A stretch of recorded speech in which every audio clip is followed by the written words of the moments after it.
Namaste friends, welcome to another episode of the Essence of the Bhagavad Gita. Today I'm going to be looking at the 40th verse of the second chapter, and I think it's a very special verse, and I'll tell you why just in a bit. I'm going to first read the verse itself and give you the literal translation before moving on. This is how the verse goes. Nehabhikrama nasho asti pratyavayo na vidyate swalpamapyasya dharmasya trayate mahato bhayat. Now, when I started doing this series on the Bhagavad Gita, there are a few verses that got me really excited, that I was really looking forward to getting to. And this is certainly one of them. There are 2 or 3 verses in the Bhagavad Gita that are very close to my heart, and I think to all our hearts in a certain way. And this is certainly one of them. And I'm going to tell you a story of why that is so, but before that I'll first read the literal translation of this verse.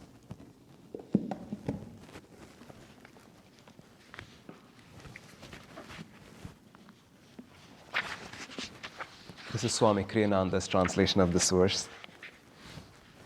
In this path of yoga, there is no danger of unfinished business, nor are there latent within it the opposite cancelling effects of duality. Even a little practice of this religion will free one from dire fears and colossal suffering. Now, the reason why this verse is so special is because this verse finds mention in the Autobiography of a Yogi at a very particular place. And the great Himalayan yogi Mahavatar Babaji, he doesn't have a whole lot of lines from the Autobiography of Yogi. He's certainly the most memorable of characters for a lot of us who read that book for the first time.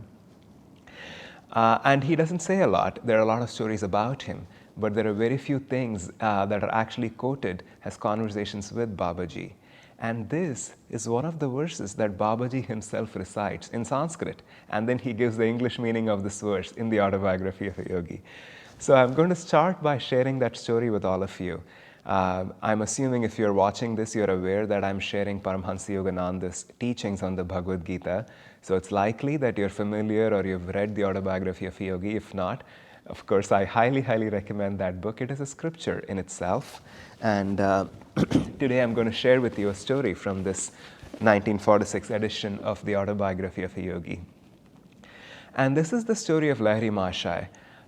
Yogananda was a disciple of this great guru by name Swami Shri Yukteswar Giri, who was a student of another great yogi by name Lahiri Mahashaya, who lived in Benares.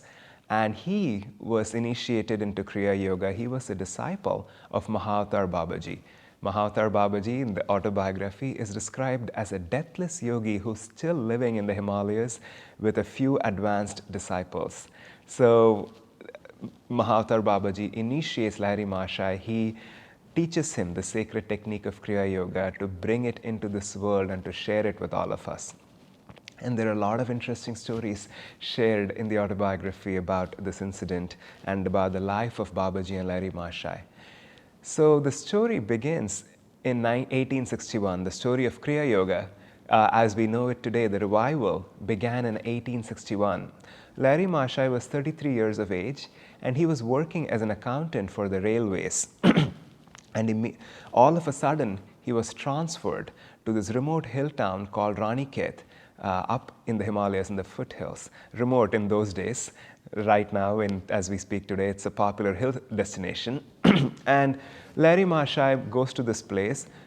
He's already married. I believe he even had children by this point. His wife and children are back in Benares and Varanasi, and they continue to stay there. But Lahiri Mahashaya moves to this remote hill town for his job, for his career, and he starts working there.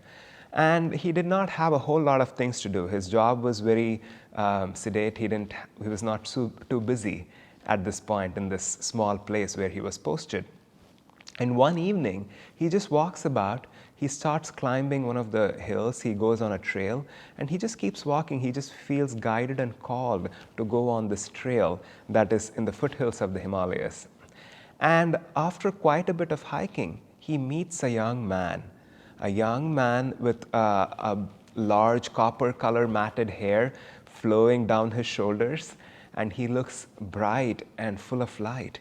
He in fact looks like Larry Masha himself. And this person, this man, asks Larry Masha, "Do you remember me? Do you know why you're here?" And Larry Masha doesn't. And this young man, this great yogi, is Mahavatar Babaji. This is the guru of Larry Masha. And immediately Babaji touches Larry Masha, and all these memories awaken inside Larry Masha, all these memories of incarnations, of being with Babaji, of practicing meditation, of living in the Himalayas, of living this yogic life as being an advanced yogi who has trained and lived in these mountains for ages, for incarnations, practicing meditation and Kriya Yoga. And all these memories come flooding back to Larry Masha. He's moved to tears. He's so grateful for his guru to have found him in this life.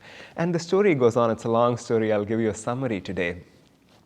So Babaji points to Larry Masha his own meditation seat and kamandalu, his water pot, and he says, "I've been cleaning and maintaining this pot for you for years. I knew one day you would come here and we would be able to meditate together. I'll be able to initiate you again in Kriya Yoga." That night was a moment of great transition in Larry Masha's life in that particular incarnation. So Babaji initiates him into Kriya Yoga, but even before that, Babaji says, "I need to fulfill every shred of material attachment and desire that you hold. I know that in your own deepest of hearts, there is this desire for living in a palace, for this beautiful palace full of gold and diamonds and jewelry in the mountains. So I'm going to create it for you." So Babaji materializes this humongous, beautiful, grand palace in the Himalayas. Yogananda ji gives beautiful description of that story, of that incident that happened between Babaji and Larry Masha. And in this palace are all these great yogis, these advanced disciples of Babaji who have come to greet Larry Masha, who himself was a great yogi. And Larry Masha's heart is so full. All his desires are fulfilled. He has no karma left. And then Babaji initiates him into this ancient science of Kriya Yoga, of this technique of neutralizing all opposing forces of duality inside ourselves, and to be able to draw all our energy into the deep spine and raise our kundalini up to this point between the eyebrows. So Babaji teaches this sacred technique to Larry Masha. So the end of the story goes like this. It's a whole day. Larry Masha and Babaji are sitting in this remote Himalayan cave, which you can visit even today. This cave is called Babaji's cave up near Ranikhet in the Himalayas. They're sitting and meditating together, and Larry Masha is, of course, filled with ecstasy. This whole event that started the previous evening was just one thing after another, was so overwhelming for him. And all the memories of his job, his wife, his children, everything that he left behind is so distant, because he has truly found the goal of his life, goal of his incarnation. He has found the goal of everything, his guru, and the sacred technique and this practice of meditation. He has found everything that could be found. So what else does he need? Why does he need to go back? He's so happy and content being there with Babaji. And then Babaji breaks his meditation by saying, "You have to go back. You have to go back to the city. You have to go live with your wife. You have to go back to your job as an accountant with the railways." And think about it. I think of myself, I don't think I'll be too happy to return back to my job and my family and all those mundane responsibilities after that kind of an ecstatic experience. Perhaps that's why Babaji still has not come to me and taken me to the Himalayas. And Larry Masha, with all his humility, he accepts his guru's wish as his command, and he agrees to go back. Because Babaji tells, all these men of the world who were suffering because they have not yet found, they don't have hope that they can find God. You have to be a role model. You have to live amongst them and teach them, share with them these sacred teachings so they can, in fact, find God realization. And Babaji tells Larry Masha, "I send you back to the world to share the sacred technique of Kriya Yoga. This planet has reached a time where this meditation technique can be shared with men. So, initiate disciples, teach it to people, teach it to those who can renounce this world, who can renounce all desires in their quest for God. And then Larry Marsha says, I'm paraphrasing, I'm not exactly using his words. I think he says something like, I'll have very few disciples then, if that's the bar we are setting for giving Kriya Yoga. How about we give the sacred teaching to anyone who is sincerely seeking? Anybody who's looking for a way out of the suffering, can we share with them the sacred tool? And Babaji immediately tells Larry Marsha, the divine has spoken through you, and I grant this wish. Let's lower the bar for sharing these teachings of Kriya Yoga. Let's give it to anybody who is sincerely seeking, who is humble and sincere. Let's share the sacred technique, this doorway, this key to salvation. And Babaji doesn't stop there. Now, this is a story that most people remember when they think of the incident where Babaji taught Kriya Yoga to Larry Maharshai.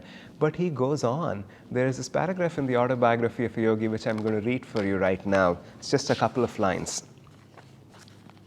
So Babaji says, give Kriya freely to all who humbly ask for help. This is in response to Larry Maharshai asking him if he can share it with all sincere seekers. And then Babaji goes on. After a silence, Babaji added, repeat to each of your disciples this majestic promise from the Bhagavad Gita. Swalpamapyasya dharmasya trayate mahato bhayat.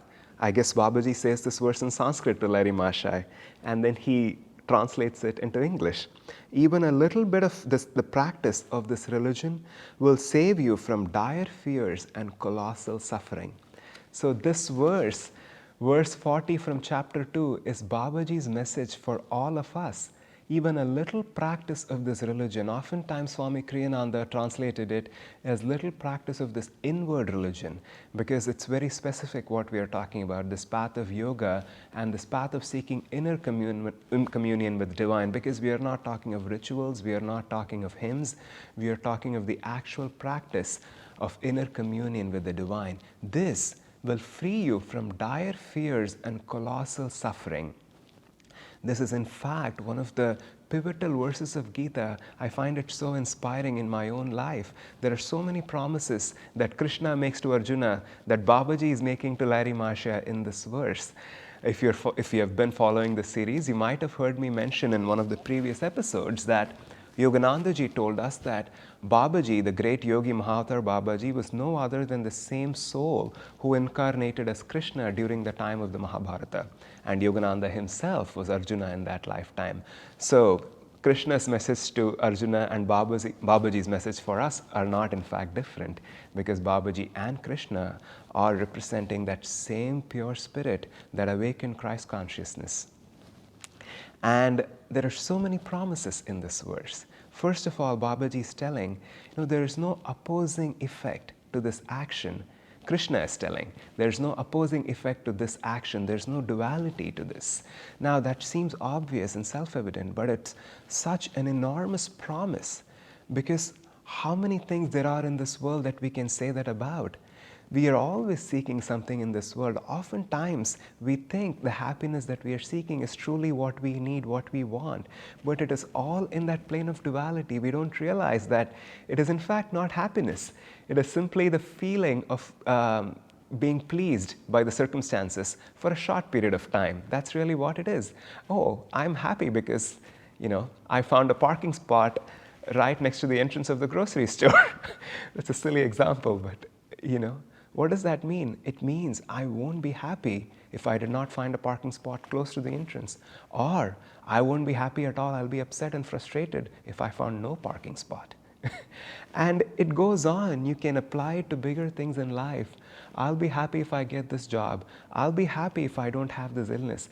I'll be happy if my son gets admission from this college, or whatever that is. Implied in all these things that we're seeking, every minute of every day, implied in that seeking is this other side of the coin, that if I don't find it, I will not be as happy. I will be upset, I'll be frustrated, I will suffer if I don't find what it is that I'm looking for in this world. So in everything that we do, in everything that we seek, there is this duality that we have to live through. And here Krishna is telling Arjuna, don't worry about practicing my teaching. There is no duality. There's nothing for you to be afraid of. Go ahead and practice these teachings of yoga. Seek inner communion, because this is the only thing that you can do in this world that will not have that opposing effect of duality. And then he says, nothing will be lost. No matter what you do or don't do, as long as you're sincerely trying, this effort is not lost.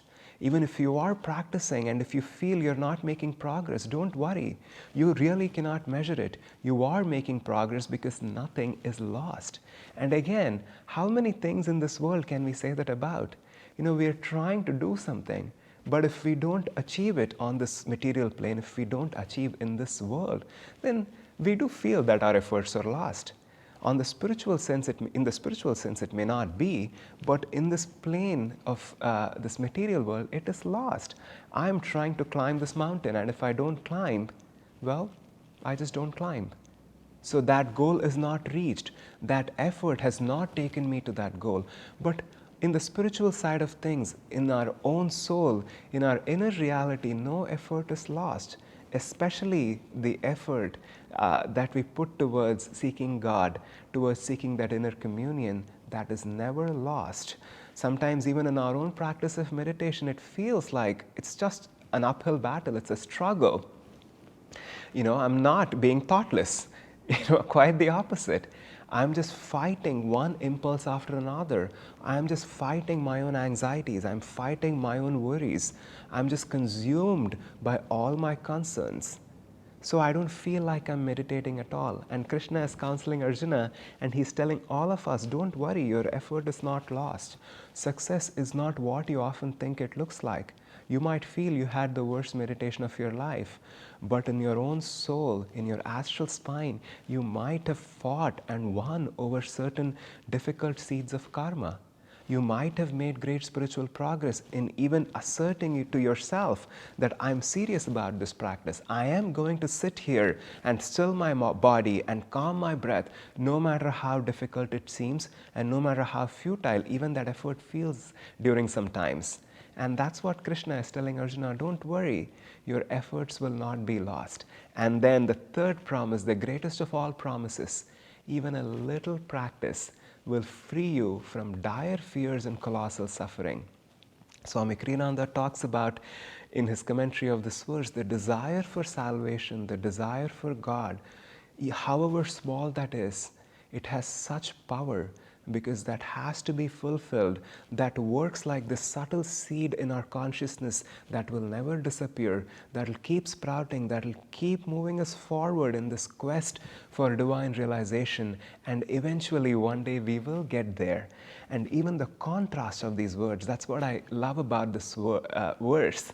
Swalpa, that's how the verse starts. Swalpam apyasya dharmasya trayate mahato bhayat. Mahat, these two are antonyms. And in the English translation, we say little practice will free you from colossal fears.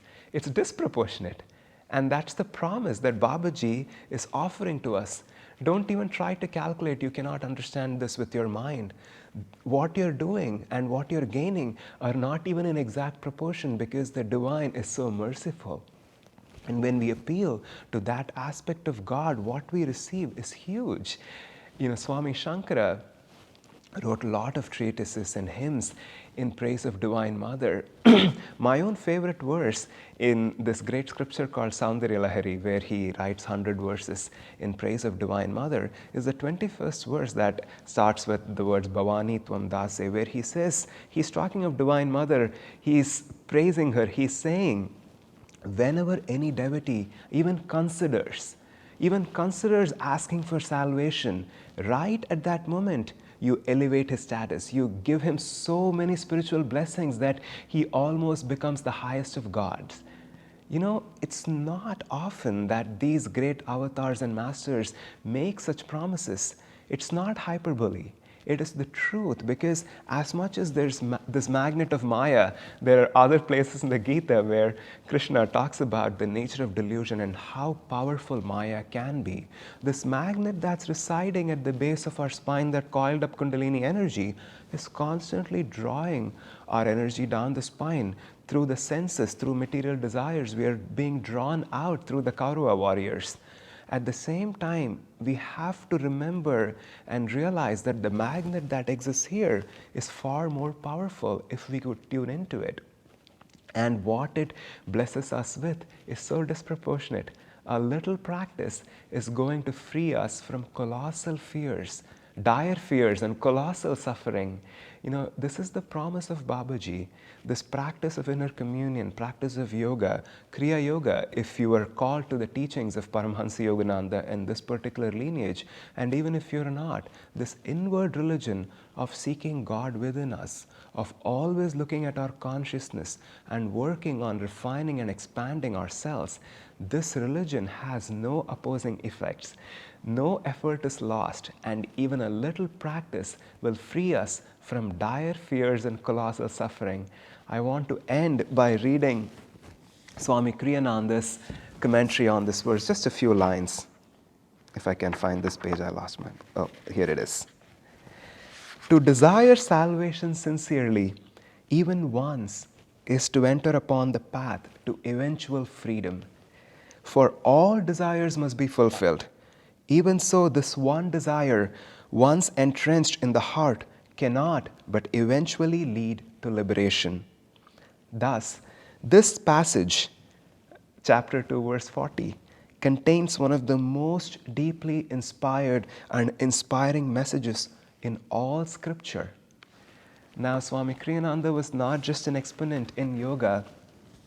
I think of him as a living example of these teachings. So for him to say something like that, this verse 40, chapter 2, is one of the most inspired and inspiring passages in all scripture everywhere. It's not ordinary. So let's emblazon this verse in our consciousness. Let's print it and put it on our wall. Let's put it on the desktop of our screen or wherever it is. Let's always remember, even a little practice of this inward religion will free us from dire fears and colossal suffering. That's Babaji's message for all of us. God bless you.